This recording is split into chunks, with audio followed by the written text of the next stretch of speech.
ठीक रात्रि 12 बजे जन्म लूंगा तो दर्शन कर लेना। प्रेमी से बोलिए भगवान रामचंद्र की जय।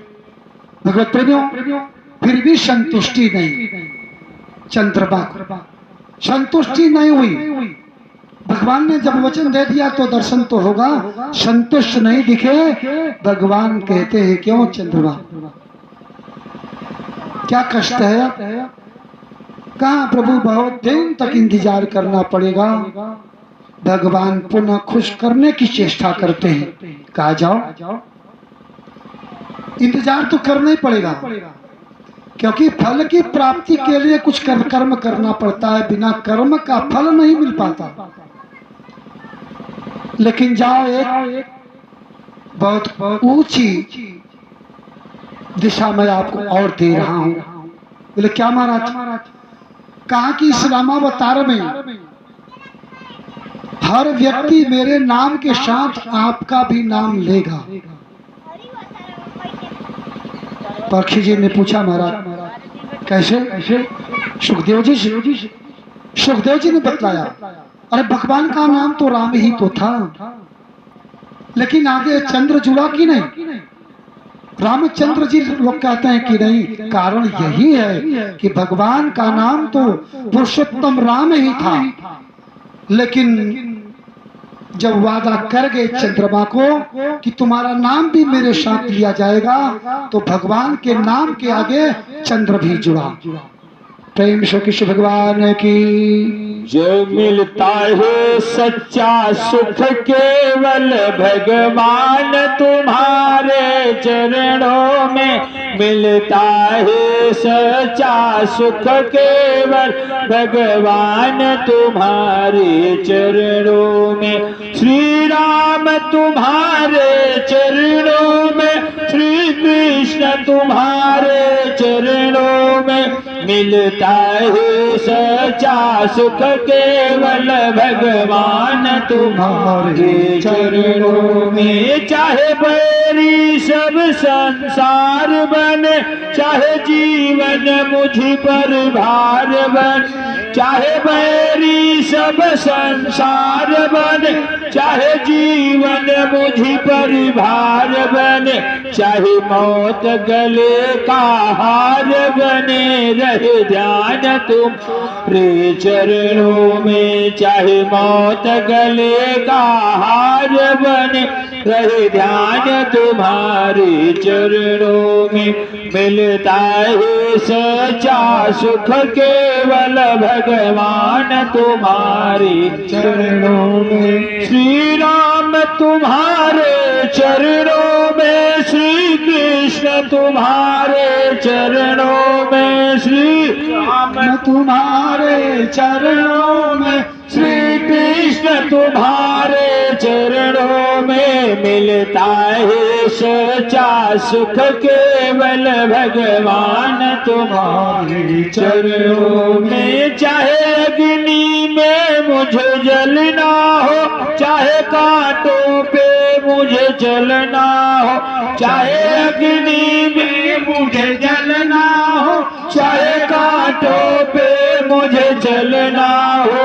चाहे छोड़ के देश निकलना हो, रहे ध्यान तुम्हारे चरणों में। मिलता है सच्चा सुख केवल भगवान तुम्हारे चरणों में। मिलता है सच्चा सुख केवल भगवान तुम्हारे चरणों में। जिह्वा पर तेरा नाम रहे, तेरी ध्यान सुबह और शाम रहे। जिह्वा पर तेरा नाम रहे, तेरा ध्यान सुबह और शाम रहे। तेरी याद में आठों याम रहे, रहे ध्यान तुम्हारे चरणों में। मिलता है सच्चा केवल भगवान तुम्हारे चरणों में। श्री कृष्ण तुम्हारे चरणों में, श्री राम तुम्हारे चरणों में। श्री कृष्ण तुम्हारे चरणों में, श्री राम तुम्हारे चरणों में मिलता है सच्चा सुख केवल भगवान तुम्हारे चरणों में। बोलिए वृंदावन बिहारी लाल की जय। भगवत प्रेमियों, भगवान पुरुषोत्तम राम के नाम के साथ भगवान चंद्रमा का भी नाम जुड़ गया और भगवान का पूर्ण नाम देवताओं ने रामचंद्र के नाम से इंगित कर दिया।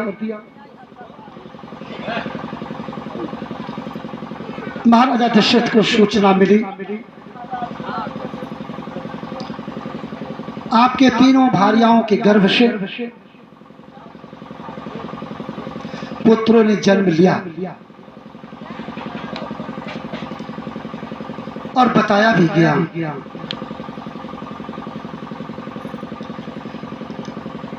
भगवान महाराजा दशरथ को बताया गया कि कौशल्या के गर्भ से रघुवर जी ने जन्म लिया, उनका प्राकट्य हुआ।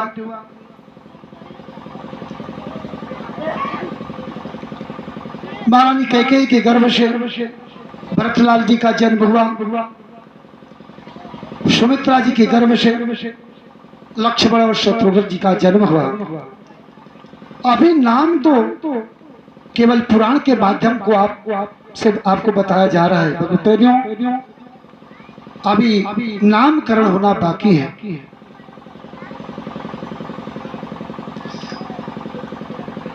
महाराजा दशरथ के सीमा के खुशी की कोई सीमा नहीं रही और महाराजा दशरथ जी जात कर्म कराने के लिए विचार कर रहे हैं और अयोध्या के लोग खुशी मना रहे हैं। अवध घर आनंद भयो जय राजा राम की, अवध घर आनंद भयो जय राजा राम की। हर कोई अयोध्या में जो रहने वाले हैं उनके मुख से यही सुना जा रहा था। ये कोई नहीं कहता कि भगवान राजा दशरथ के यहाँ पुत्र का जन्म हुआ। अरे भगवान जहाँ जन्म ले ली भगवत प्रेमियों, पहले से ही लोगों का मन आनंद से प्रफुल्लित हो जाया करता है। इसीलिए और भगवान के जन्म के समय देवताओं ने बहुत सुंदर स्तुति को किया था और उस स्तुति को सुखदेव जी महाराज जी महाराजा परीक्षित को सुना रहे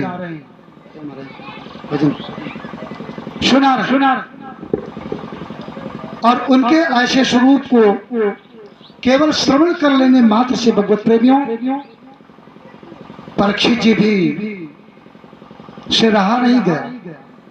सुखदेव जी से कहा महाराज थोड़ा भगवान के लिए भजन तो कर लेने दो।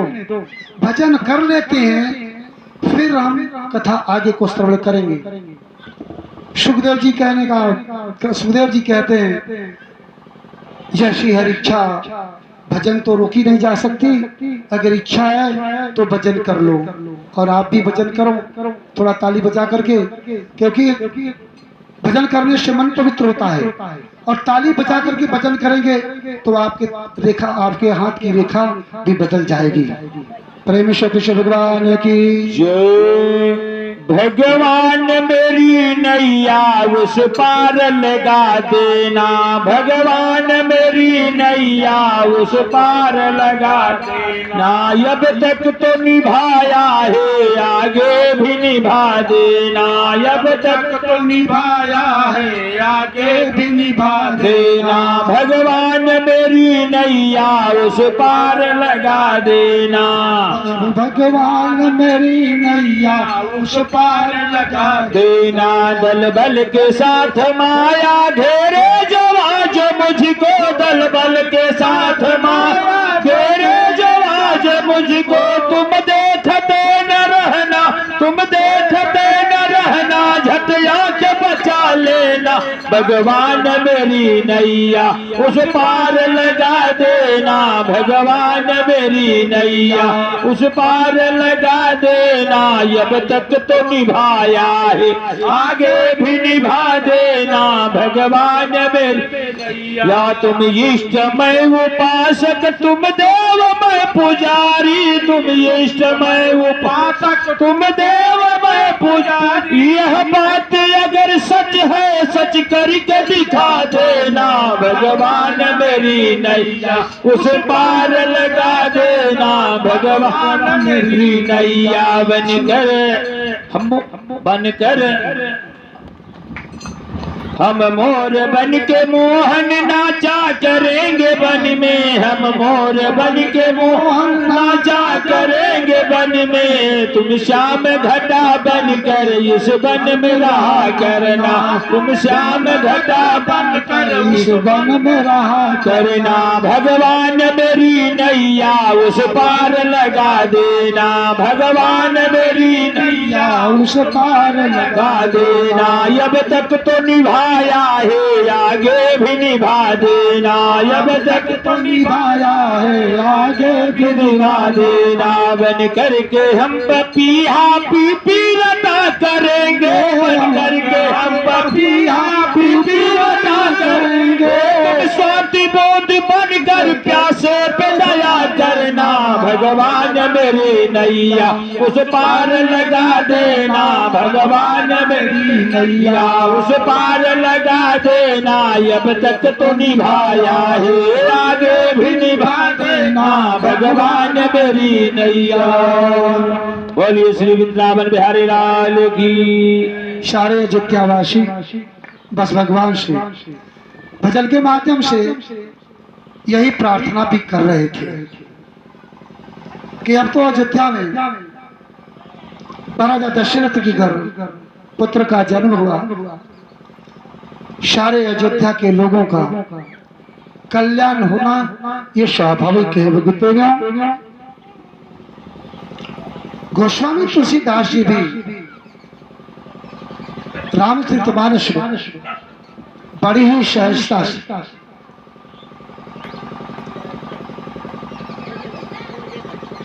प्रस्तुत कर दिया। कामाश दिवस भा दिवस पूर्णिमा रमन जाने को। तुलसीदास जी को तो त्रिकालदर्शी थे ही, कहा कि भगवान के मर्म को कोई जान नहीं पाया, जानने वालों में केवल और केवल माता कौशल्या ही थी और कोई जान नहीं पाया। वो जानते थे, तुलसीदास जी को मालूम था, त्रिकालदर्शी थे भगवत प्रेमियों। किसी को पता नहीं चला। क्यों? क्योंकि कृष्ण भगवान का जो दूसरा नाम है वो आनंद है, और आनंद स्वयं राम भी है। भागवत महापुराण में तो यही आया। इसीलिए कथाओं में यह भी कहा जाता है कि भजन करते समय जो आनंद से प्रफुल्लित ना हो जाए उसको परमात्मा मिल ही नहीं सकता। ऐसा यानी भगवान श्री कृष्ण का नाम आनंद, और आनंद ही भगवान राम है। इसलिए अवध के लोग, अवध में राम भयो ऐसा नहीं, नंद के घर कृष्ण भयो ऐसा नहीं। कोई जानता था क्या? जिसकी लीला आप श्रवण कर रहे हो शायद उसकी कथा कर आ जाए, उनके जन्म की भी कथा कल हो सकता है आ जाए। राम आए वैसा नहीं, कृष्ण आए वैसा नहीं,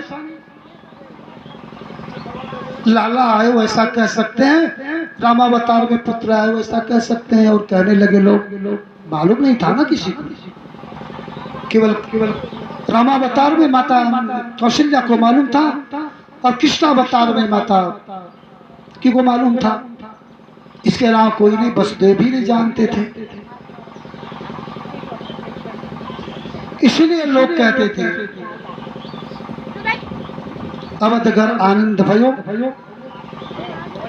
अयोध्यागर आनंद भयो। क्योंकि चौथे पन में इसलिए इंगित कर रहे थे कि महाराजा दशरथ के घर में पुत्र का जन्म अगर हुआ तो चौथे पन में हुआ। भगवत प्रेमियों, चौथे पन में पुत्र की प्राप्ति हो जाए तो सारे गांव के लोग आनंदित तो होते ही हैं। इसलिए आनंद भयो, आनंद भयो ऐसा लोग कहते थे। आगे सबसे पहले सूचना पुत्र की प्राप्ति के बाद सबसे पहली सूचना गुरुओं को दी जाती है, अपने पुरोहितों को दी जाती है, ज्योतिषकारों को दी जाती है। सो वही हुआ, यह नई परंपरा नहीं। जब पुराण में आया तो इसको पुरानी नई परंपरा नहीं माननी चाहिए। सबसे पहले भगवान महाराजा दशरथ जी भाग करके जाते हैं, दौड़ करके वशिष्ठ जी के यहाँ चरणों पर गिर पड़ते हैं। क्या हुआ, क्यों इतना घबराए हुए हो? महाराजा दशरथ जी ने कहा, महाराज पुत्र की प्राप्ति हुई, एक पुत्र नहीं, चार पुत्र की प्राप्ति हुई। घबरा नहीं रहा, मुझे इतनी खुशी है, इतनी प्रसन्नता है कि मैं क्या करूं, मुझे समझ में नहीं आ रहा है। कभी कभी खुशी में भी लोग अपने को भूल जाते। वशिष्ठ जी तो यज्ञ को कराए हुए थे, जानते थे कि पुत्र की प्राप्ति ही होगी। और यहाँ लाखों नर और नारी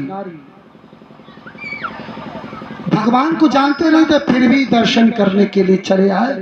राजा दशरथ के यहाँ चौथे पन में पुत्र पैदा हुआ, कैसा होगा, बस इसी को देखने के लिए होड़ लगी हुई थी। भगवत प्रेमियों, तुलसीदास जी ने बड़े सुंदर शब्दों में बयां किया हुआ है, लिखा हुआ है। तुलसीदास जी ने लिखा कि जो आनंद सुख राशि शी करते तैलोक सुपाशी, सो सुखधाम राम यश नामा अखिल लोकदायक विश्रामा। विश्व भरण पोषण कर जोई, ताकर नाम भरत यश होई। जाके सुमरत तेरी पुनाशा, नाम शत्रुघ्न वेद प्रकाशा। तुलसीदास जी ने तो रामचरितमानस में लिखा, और इसी को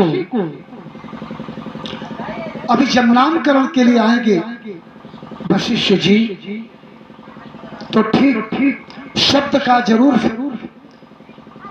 फेर होगा, लेकिन अर्थ तो यही होगा जैसा हमारे गोस्वामी तुलसीदास जी ने बयां किया है, बखान किया है, लिखा हुआ है।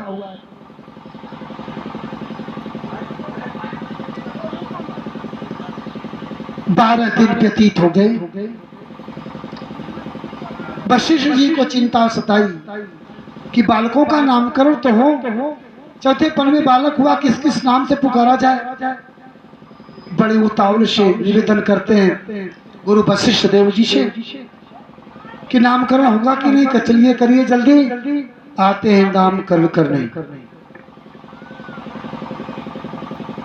अब नामकरण क्या, पहले नामकरण विद्वानों के माध्यम से लोग संपादित कराते थे। भगवत प्रेमियों, अब वो प्रथा शायद लोग भूल रहे हैं, और नाम का बहुत प्रभाव होता है। नाम का प्रभाव बहुत होता है। जैसा आप नाम करोगे, हम उधर नहीं जाना चाहेंगे क्योंकि 90% तो नाम गड़बड़ ही चल रहे हैं। 90% तो नाम गड़बड़ चल रहे हैं। लोग कह जाएंगे कि महाराज हमारे लड़के का नाम ऐसा, तो आपने ऐसा क्यों कह दिया, इसलिए उधर नहीं जाना चाहेंगे। चलते हैं वशिष्ठ जी के पास।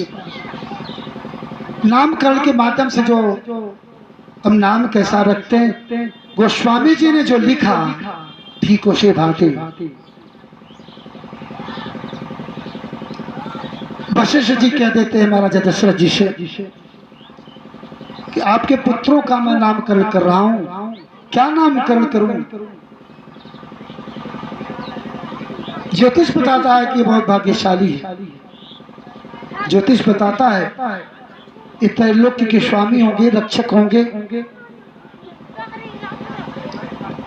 दशरथ जी कहते हैं हमारा नामकरण तो करो, इससे काम नहीं चलेगा।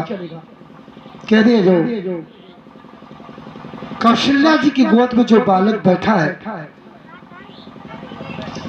वह आनंद का सिंधु है, इसलिए उसका नाम राम होगा। सुख की राशि है इसलिए उसका नाम राम होगा। और पूरा विश्व इसी बालक की छतरी में, हमारा ज्योतिष बताता है कि दौड़ेगा, चलेगा, इसकी माया में बच जाएगा। भगवत प्रेमियों, भागवत महापुराण में आया कि राम 3। सुखदेव जी कथा को श्रवण करा रहे थे। परीक्षित जी ने कहा महाराज ये तो शंका की बात आपने कथा सुनाई, भगवान पुरुषोत्तम राम तो एक ही समझ में आते और आपने 3 की संज्ञा बता दी, तो कहा अवतरित राम 3 होंगे। कैसे? शंका का समाधान परीक्षित जी चाहते, सुखदेव जी ने कर दिया। कहा एक राम तो अयोध्या में जन्म लेते हैं, दूसरे वे परशुराम अवतार के रूप में, तीसरा नाम जुड़ा बलराम कृष्णावतार में। कहा ये 3 राम होंगे, है ना? एक राम माने पहला राम, कौन? पुरुषोत्तम भगवान राम। ये तो मर्यादित राम होंगे, ये क्षत्रियों के मर्यादा को रखने वाले राम होंगे।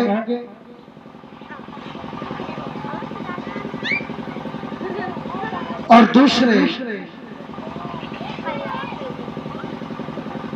जो परशुराम है, यानी एक राम को कर्म योग बताया, कर्म योगी को कर्म योग बताया, और दूसरे को ज्ञान योगी राम बतलाया, और तीसरे शक्ति योगी के नाम से बतलाया।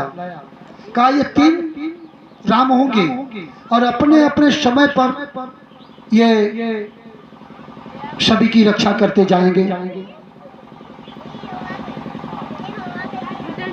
इसलिए उन्होंने कहा कि वशिष्ठ जी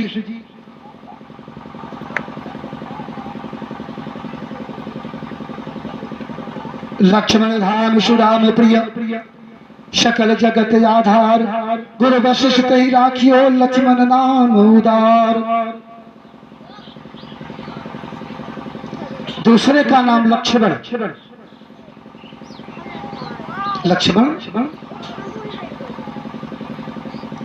लक्ष्मण का अर्थ होता है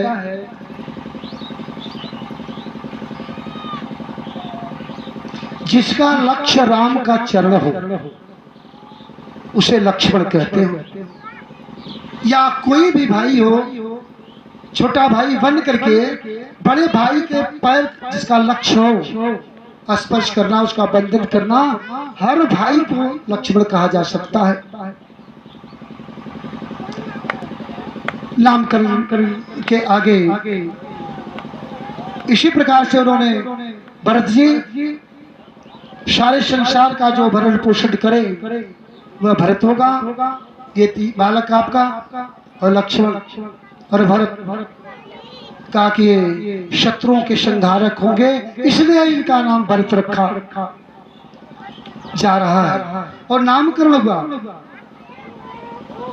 महाराजा दशरथ जी बड़े प्रफुल्लित हुए और नामकरण में लोग भगवान का भजन करते हैं। आप भी थोड़ा भजन भगवान के माध्यम से करेंगे, भजन के माध्यम से परमात्मा को याद कीजिए, क्योंकि कथा भगवान पुरुषोत्तम राम का बहुत ही सुंदर कथा आप श्रवण कर रहे हो। इसी बहाने भगवान का भजन भी आप कर लेंगे। श्री कृष्ण गोविंद हरे मुरारी हे नाथ नारायण वासुदेव। श्री कृष्ण गोविंद मोहन मुरारी हे नाथ नारायण वासुदेव। हे नाथ नारायण वासुदेव। हे नाथ नारायण वासुदेव। जब से निहरल सखी हो,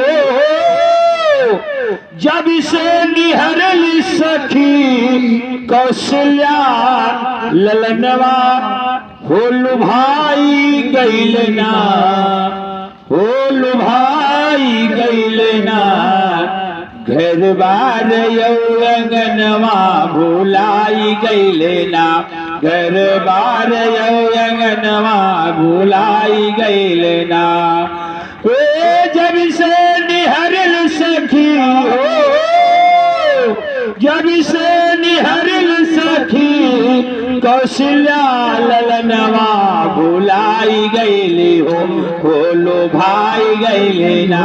घर बार यौवनवा भुलाई गैले ना, घर बार यौवनवा भुलाई गैले ना। आप सजनी कुंड लटके मुखवा पे, लटके कुंडल में मुखवा पे लटके। कमल पे छाए जैसे काली काली रजनी, कमल पे छाए जैसे काली काली रजनी। शरद चुनैया जैसे हो, शरद चुनैया जैसे ललित बदनवा भुलाई गैलना। देखेला देखे भार के अंगनवा भुलाई गैलना, हो भुलाई गैलना। देखे कंजन जनवा भुलाई गैलना। जब से निहरल सखी कौशल्या ललनवा भुलाई गैलना। घर द्वार यौवनवा भुलाई गैलना, घर बार यौवनवा भुलाई गैलना।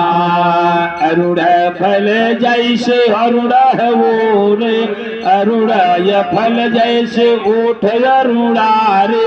फल केला कुंदन फफुन बारे बारे, फल केला कुंडल फफुन बारे बारे।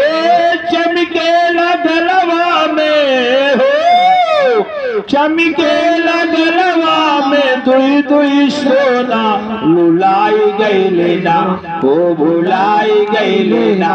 देखी कंज के सुगनवा भुलाई गैलना, देखी कंजलवा भुलाई गैलना।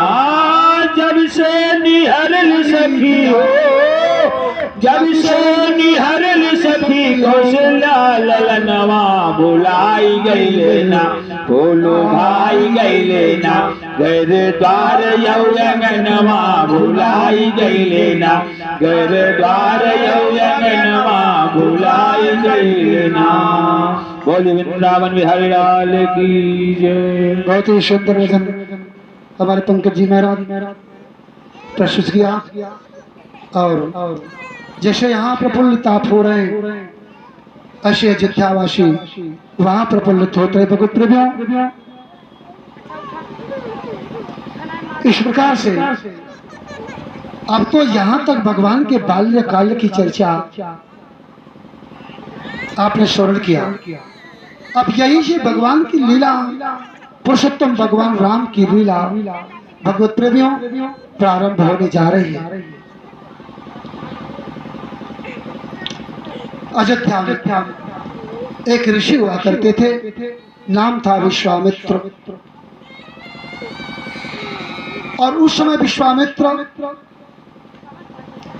यज्ञ को करने जा रहे थे। और उनके यज्ञ में जो राक्षस वहां थे बहुत विघ्न डाला करते थे, बहुत परेशान हुए। और आते हैं महाराजा दशरथ जी के पास पुराण में आया विश्वामित्र ध्यायेन मारीषियद्यदिशाचरा पश्यतो लक्ष्मणश्वता नैत्वावपुङ्गवः।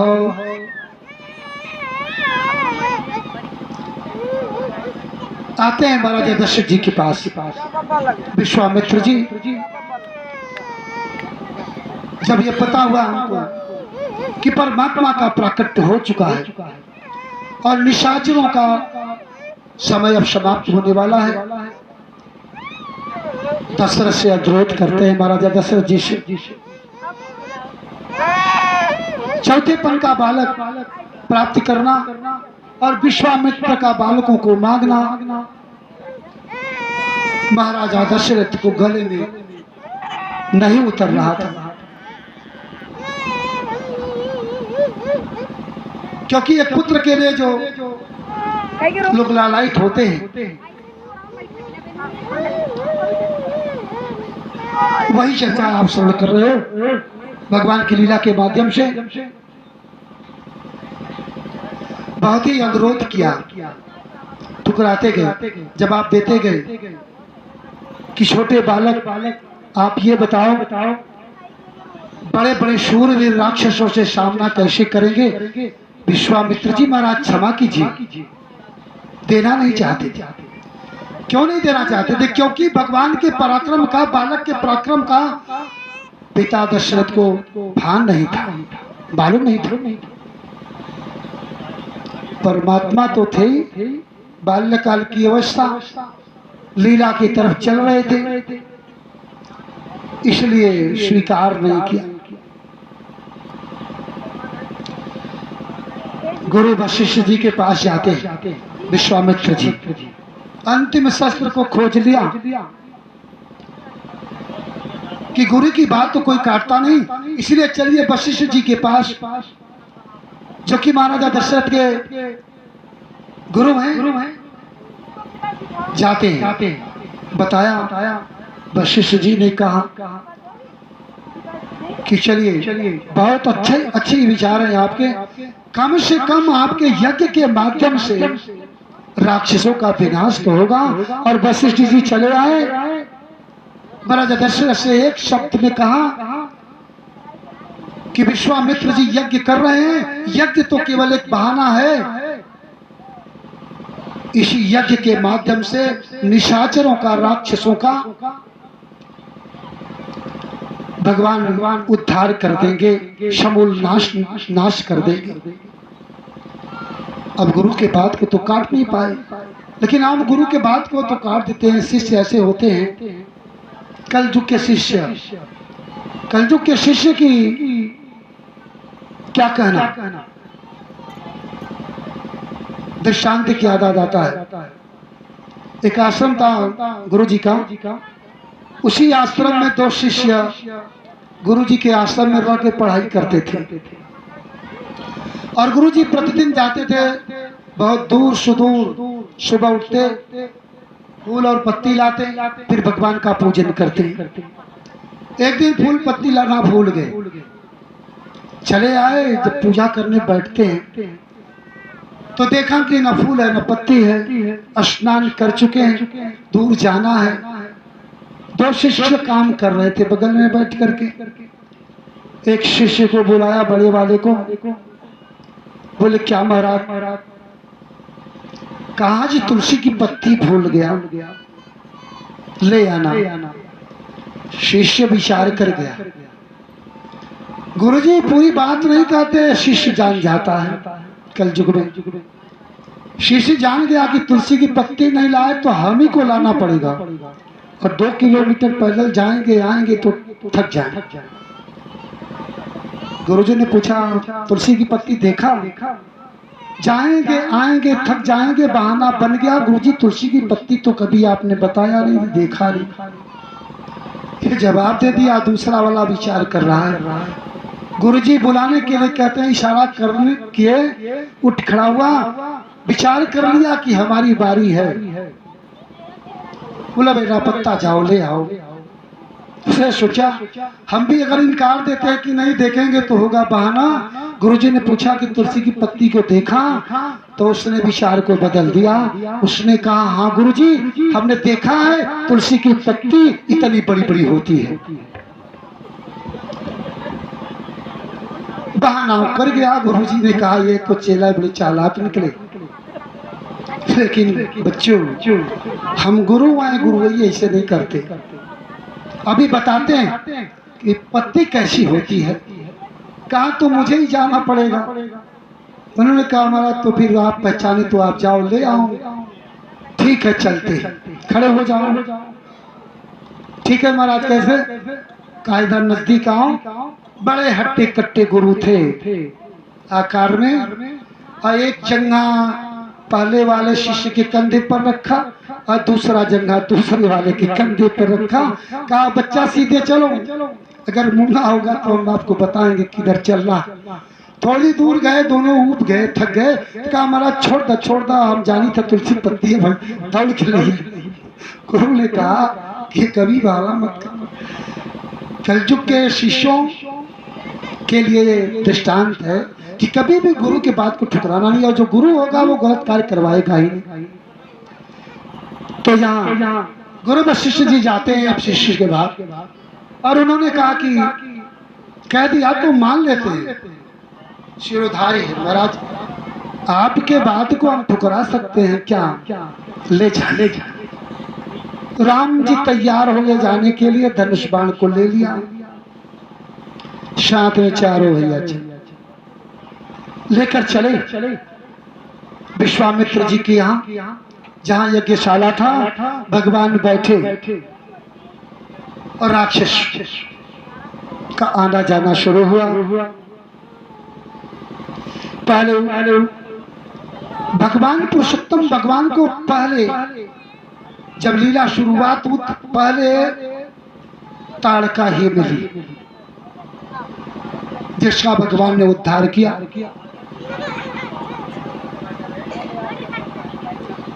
आगे क्रमशः चल करके मारीच, सुबाहु आदि जो निशाचर थे उनका उद्धार किया। अहिल्या का उद्धार किया। और आगे बहुत ही सुंदर वर्णन है। यज्ञ चलता रहा, राक्षसों का उद्धार करते रहे, राक्षसों का विनाश होता रहा। भगवान की आयु विवाह योग्य हुआ और राजा जनक के यहाँ स्वयंवर लगा हुआ था। गोद प्रेमियों और शर्त थी, स्वयंवर लगा हुआ था। पुत्री उनकी जो हल खोदन से निकली हुई थी, नाम उनका था सीता। उन्हीं के विवाह योग्य वर खोज नहीं पाए जनक जी, तो स्वयंवर को लगाया। सीता परम बामा भगवती जननी के विवाह हेतु जब वर नहीं मिला कहीं योग्य, तो स्वयंवर को लगाया और ढिढोरा पिटवाया कि हम अपने पुत्री का पानी ग्रह से शिकार करना चाहते हैं।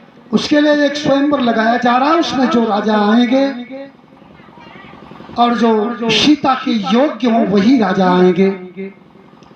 आ गए तो शर्त बनी हुई थी। उनके पास एक धनुष शिव जी का हुआ प्रसाद था और उसी धनुष को रखा जाता है। शर्त थी, जो इस धनुष को उठाएगा, परम मां भगवती जगत जननी मां सीता के लिए वह उनको स्वयं बरमाला पहनाएगा और सीता जी इसको बरमाला पहनाएगा। सारे राजा खाली हो गए, कोई उठा नहीं पाया। अंतर कथा में है कि बड़े बड़े योद्धा जिस धनुष को उठा नहीं पाते थे, परम मां भगवती जगत जननी उस धनुष को प्रतिदिन उठा करके आसन को बदलने का कार्य किया करती थी। प्रेम विष्णु कृष्ण भगवान की। महाराजा जनक निराश हुए। यह बात विश्वामित्र के यहाँ पहुंची तो भगवान तो विवाह के योग्य हो रहे थे। भगवान की लीला को आप श्रवण कर रहे हैं। विश्वामित्र जी वशिष्ठ जी के साथ उसी स्वयंवर में पधार रहे हैं। भगवत प्रेमियों,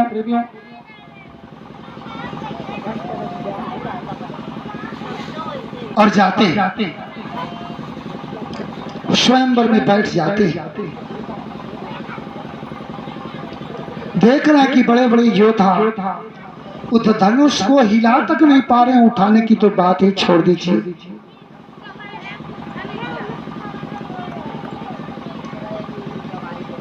बैठे हैं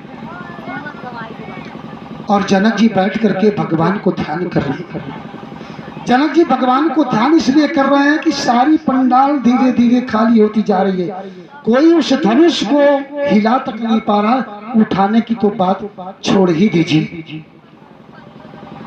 और यहाँ आप भी थोड़ा भजन करेंगे माता जगत जननी के लिए।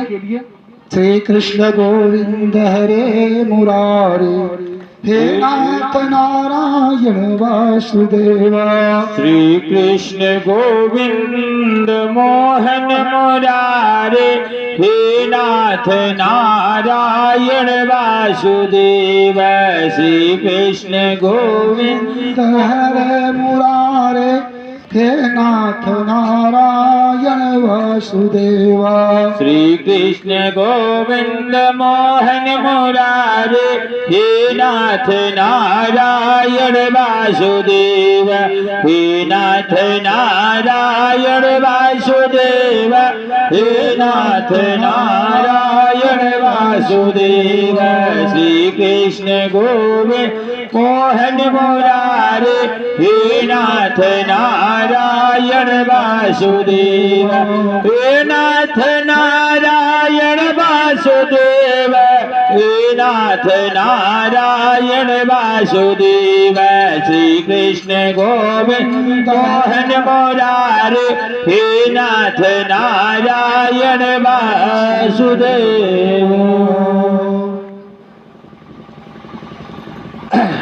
चारों जने उठो की, चारों जने उठो। चार जने हवो के। आज मिथिला नगरिया निहाल सखिया, जय हो। आज मिथिला नगरिया निहाल सखिया, चारों दुल्हा में बड़का कमाल सखिया। चारों दुल्हा में बड़का कमाल सखिया। आज मिथिला नगरिया निहाल सखिया, आज मिथिला नगरिया निहाल सखिया। चारों दुल्हा में बड़का कमाल सखिया। चारों दुल्हा में बड़का कमाल सखिया।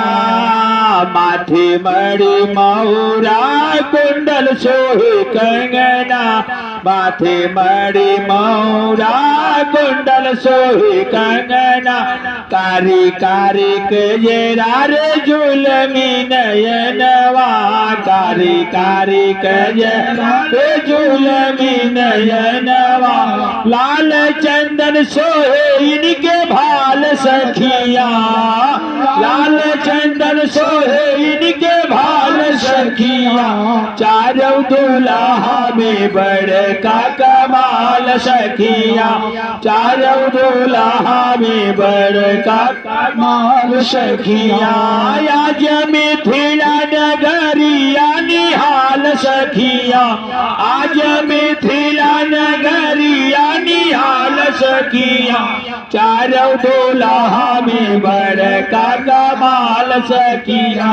चारों दुल्हा में बड़का कमाल सखिया। ए सावर सावर गोरे गोरे जोड़िया जहान है, सावर सावर गोरे गोरे जोड़िया जहान। अखिया न देख ले सुननी न कान है, अखिया न देख ले सुननी न कान जुग जुग जोड़ी जी विशाल सखिया चारों दुल्हा में बड़का कमाल सखिया चारों दुल्हा में बड़का कमाल सखिया आज मिथिला नगरिया निहाल सखिया आज मिथिला नगरिया निहाल सखिया चारों दुल्हा में बड़का कमाल सखिया गगन मगन आज मगन धरतिया गगन मगन मगन धरतिया देखी देखी दूल्हा का सावरे सूरतिया देखी देखी दूल्हा का सावरे सूरतिया बाल वृद्ध नर नर सब हाल सखिया बाल वृद्ध नर नारी सब पे हाल सखिया चारों दुल्हा में बड़का कमाल सखिया चारों दुल्हा में बड़का कमाल सखिया आज मिथिला नगरिया निहाल सखिया आज मिथिला नगरिया निहाल सखिया चारों दुल्हा में बड़का कमाल सखिया चारों दुल्हा में बड़का कमाल सखिया जिन काहे लागी जोगी मुनि जप तप करल जिन कियला जोगी मुनि जप तप करल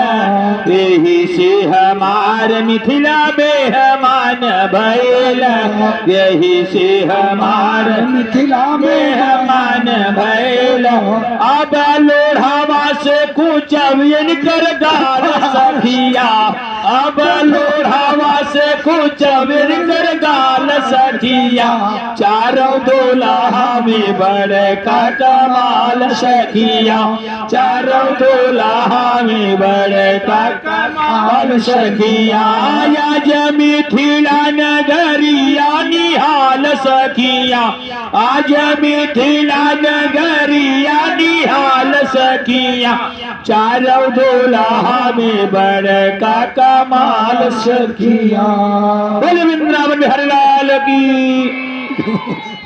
आज हरिश्चंद्र को पत्ता काट दिया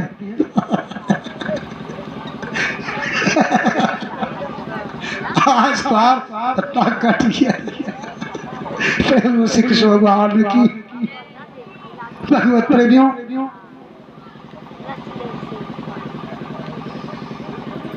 भगवान पुरुषोत्तम भगवान रामचंद्र जी आज दूल्हा मरने जा रहे हैं और जब दूल्हा पहुंचता है अपने ससुराल के गांव में तो वहां का माहौल बहुत ही सुंदर दिखाई देता है। जनकपुरी में आज भगवान पहुंचे और बैठे हैं भगवान एक कतारबद्ध होकर के चारों भाई एक तरफ बैठे गुरु वशिष्ठ जी दूसरी तरफ बैठे विश्वामित्र जी और बीच में बैठे तीनों भाई की जोड़ी बड़ी कमाल है। जैसा कि भजन के माध्यम से आपने सुना वास्तव में स्वयंवर को छोड़ करके लोगों की आंखें भगवान राम की तरफ आकर्षित हो रही थी। भाव तो दूसरा वहां था, कहा नहीं जा सकता वर्णन जो वहां का वो वाक्यों से कहा नहीं जा सकता भगवत प्रेमियों। लेकिन सुन करके भी कभी कभी बड़ा हर्ष होता है। पंडाल खाली, जनक जी बैठ करके भगवान का भजन कर रहे। अब करूं तो क्या करूं? क्या हमारी बेटी अविवाहित रह जाएगी क्या? लेकिन परमात्मा भगवती इस बात को जानती थी कि हमें प्राप्त करने वाला या हमें वरमाला पहनाने वाला परमात्मा तो आया हुआ है। और भगवान भी जानते थे कि परम मामा भगवती का पाणी ग्रहण संस्कार मैं करने जा रहा हूँ। भगवत प्रेमियों, भगवान पुरुषोत्तम भगवान राम परम मामा भगवती का दर्शन कर रहे हैं और परम मामा भगवती पुरुषोत्तम भगवान राम का दर्शन कर रहे हैं। प्रेम से बोले भगवान पुरुषोत्तम भगवान राम की। भगवान पुरुषोत्तम भगवान राम परम मामा भगवती का दर्शन कर रहे हैं और परम मामा भगवती पुरुषोत्तम भगवान राम का बैठे बैठे दर्शन कर रहे हैं, प्रकट कर रहे हैं। ऐसा श्रीमद् भागवत में आया हुआ। लेकिन गोस्वामी तुलसीदास जी इसको दर्शाया नहीं, रामचरितमानस में आपको नहीं मिलेगा।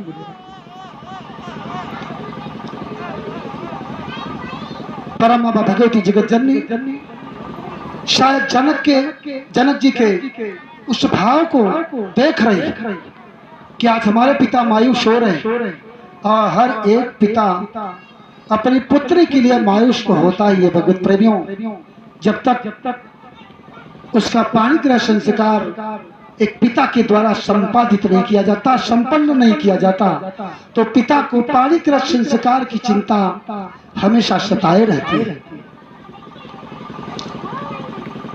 विश्वामित्र जी महाराजा जनक जी के पास जाते हैं। विश्वामित्र जनक जी के पास क्यों चले गए? परीक्षित जी ने पूछ लिया सुखदेव जी से कि विश्वामित्र जी तो आज तक किसी के पास गए नहीं, जाने की आवश्यकता नहीं समझा, लेकिन महाराज सुखदेव जी आज ये क्यों पहुंच गए जनक जी के पास?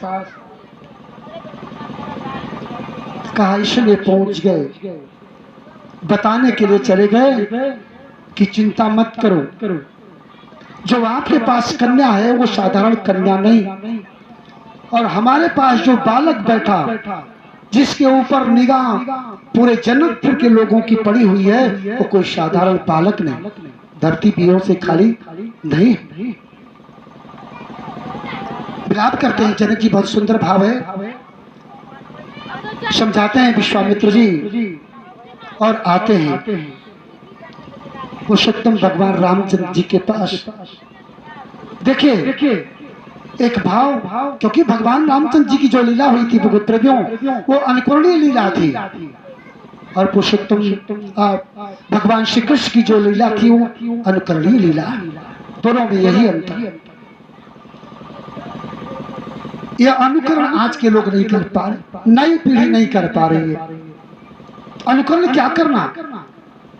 बाल्यकाल की अवस्था में प्रातः काल उठ के रघुनाथा मातु पिता गुरु नामई माथा, नई पीढ़ी अनुकरण नहीं कर पा रही। विवाह के योग्य वे दूसरा अनुकरण कराने जा रहे हैं हमारे पुरुषोत्तम भगवान रामचंद्र जी।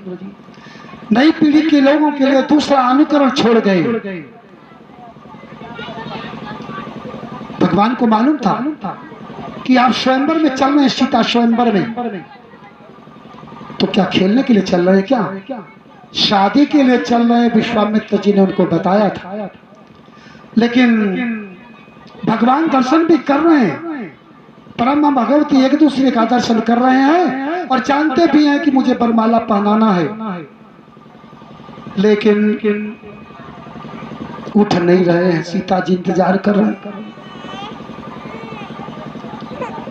अनुकरण की बात आती है तो अब भगवान की इंतजार कर रहे हैं कि अगर हमारे गुरु वशिष्ठ जी कह दे, विश्वामित्र जी कह दे, तब तो चले।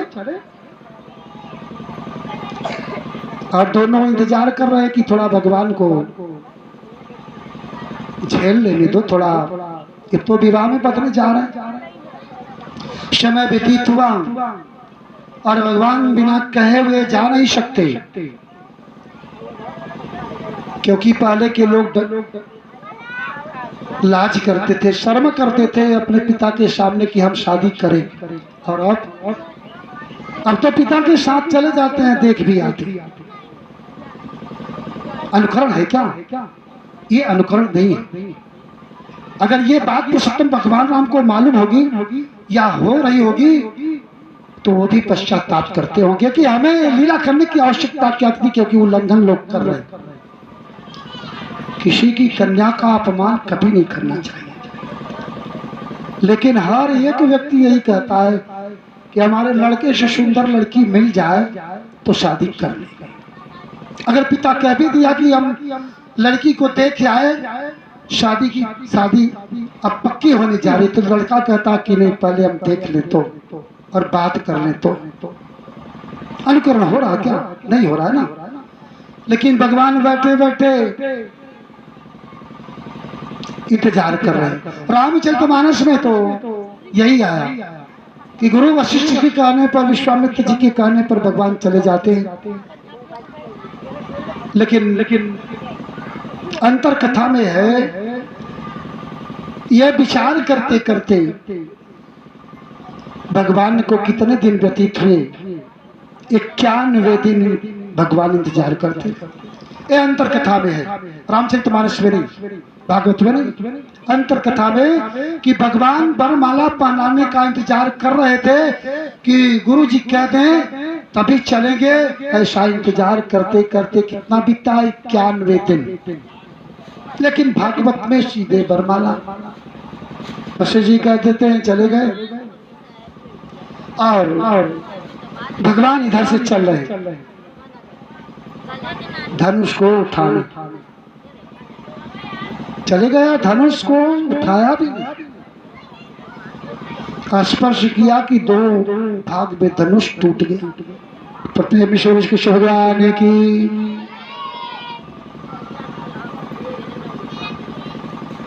भगवत प्रेमियों, धनुष टूटा, जय जयकार गूंज उठा। पूरे जनकपुरी के लोग जय जयकार करने लगते हैं, भजन करने लगते हैं, हल्ला मच गया कि धनुष तोड़ने वाला कोई आ गया। अब वरमाला की तैयारी हो रही है और बीच में लोग भजन कर रहे हैं। जनकपुर के लोग आप भी भजन बोलो। झुकी जई हो ललन एक बार, किशोरी मोरी छोटी है। झुक जई हो ललन एक बार, किशोरी मोरी छोटी है। झुक जई हो ललन एक बार, किशोरी मोरी छोटी है। सुनी हो विनय दशरथ के लाला, सुनी हो विनय दशरथ के लाला, सुनी हो विनय दशरथ के ला। ए पहिरो राज भी माल, पहिरो राज माल, पहिरो है आज जय माल। किशोरी मोरी छोटी है, झुकी जई हो ललन एक बार, किशोरी मोरी छोटी है। ब्याह ओछा सो मंगल गावे, ब्याह ओछा सो मंगल गा। नगर वासी लोचन फल पावे, नगर वासी लोचन फल पावे। तब जुगल चरण बलिहार, किशोरी मोरी छोटी है। झुक जई हो ललन एक बार, किशोरी मोरी छोटी है। झुक जई हो ललन एक बार, किशोरी मोरी छोटी है। प्रेम भक्तवत्सल भगवान की। भगवत प्रेमियों, विवाह तो थोड़ा हर्ष और विनोद होता ही है। भगवान पुरुषोत्तम राम हाथ में वरमाला लिए, एक तरफ से, दूसरी तरफ से परम भगवती की सखियों के साथ वरमाला लेकर के भगवान को पहनाने के लिए पहुंचती। ठीक वही दृश्य जैसा अभी भजन में हमारे पंकज जी महाराज ने आपको इंगित किया, शायद इनको मालूम है कि वही कथा आने वाली है। भगवान खड़े हो जाते हैं तन करके, बिल्कुल सीधा, और लक्ष्मण जी से इशारा करते हैं। भगवान इशारे में बात कर रहे हैं लक्ष्मण जी से। क्यों भाई, धनुष की तो बड़ी हल्ला थी, सो तोड़ दिया। अरे जनक जी से पूछो एक आध धनुष और रखे हैं क्या? यह हास्य विरोध भगवान पुरुषोत्तम भगवान को पहनाने लगे जो वरमाला लेकर सीता जी पहनाना चाहती हैं। भगवान खड़े हुए, कद में थोड़ा छोटी, पहना नहीं पा रही है। सखियां कहती हैं भगवान से कि थोड़ा झुक जाओ, जिससे ये राधा जी आपको बरबाला पहना दें। भगवान कहते हैं हम उस वंश के हैं जो कभी झुकना नहीं जानता, हम यहाँ झुक नहीं पाए। सखियां कहती हैं ये राजा जनक जी का स्वयं दरबार है, परम मामा भगवती का स्वयंवर है, यहाँ तो अच्छे अच्छे छुप जाते हैं, तुम्हारी की क्या बात है, क्या बात है। बहुत ही सुंदर हास्य विनोद। कहा कि भाई समय व्यतीत हुआ, माल्यार्पण कर नहीं पा रही परम मामा भगवती, कैसे कर पाए। जनक जी ने मंत्री जी को भेजा वशिष्ठ जी के पास कि जाकर के गुरु जी से अनुरोध कर दो कि थोड़ा छुप जाए।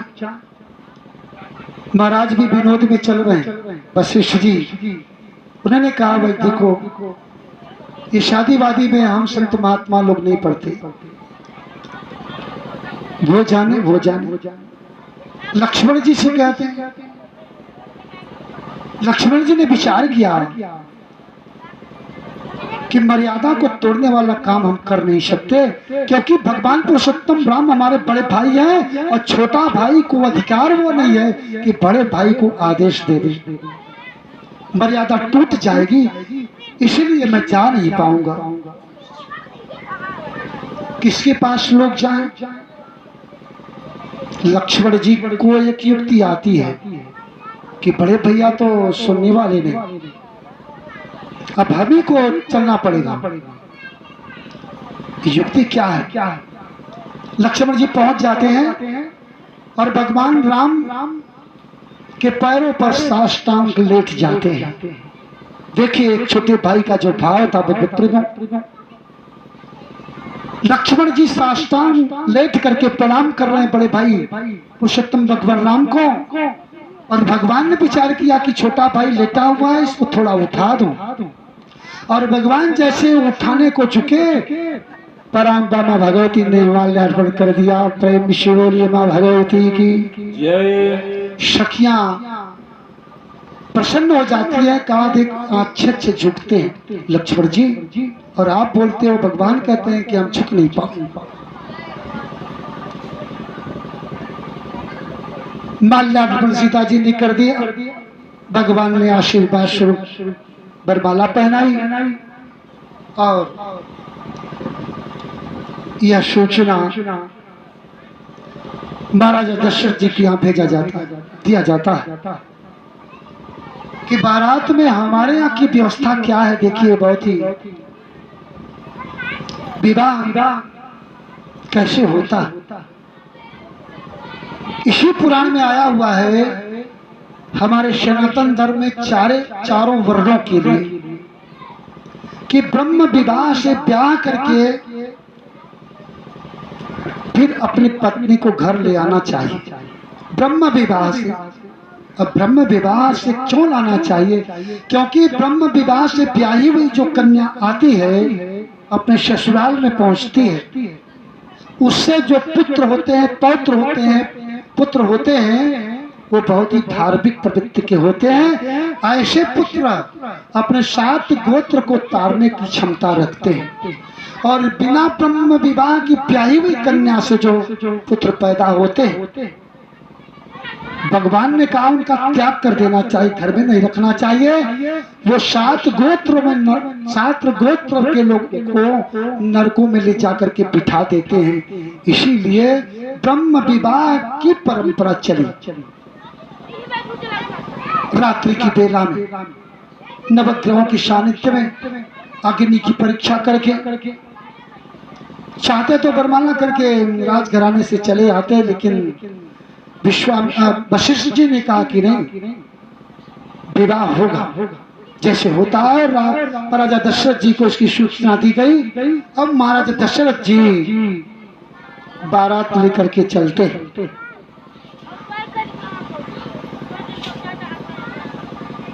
बहुत ही सुंदर दृश्य। जब वरमाला पहनाया तो गोस्वामी तुलसीदास जी ने इंगित कर दिया, जय रघुनंदन जनकी किशोरी, सीता राम मनोहर जोड़ी। अब यहाँ देखिए सीता और राम का नाम जुड़ गया भगवत प्रेमियों। और जोड़ी कैसी है? बहुत सुंदर जोड़ी, मनोहर जोड़ी। मनोहर शब्द का कोई लाभांश नहीं कि कितना ये विहंगमय, कितना सुंदर है। जनक जी दोनों सुंदर जोड़ी को देख करके भगवत प्रेमियों प्रणाम करते हैं, परमात्मा को धन्यवाद देते हैं। महाराजा दशरथ जी बारात लेकर के आ जाते हैं। अब जिस धनुष को आपने तोड़ा, कथा के माध्यम से श्रवण किया कि पुरुषोत्तम भगवान राम ने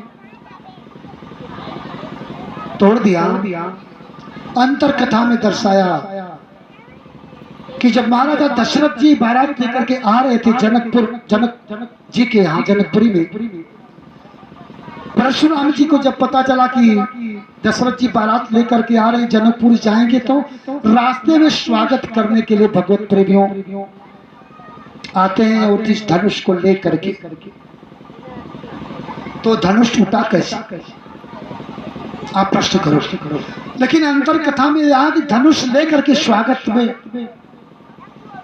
परशुराम जी खड़े थे, और यहाँ रामचरितमानस में और भागवत में दर्शाया कि कोई तोड़ नहीं पाया।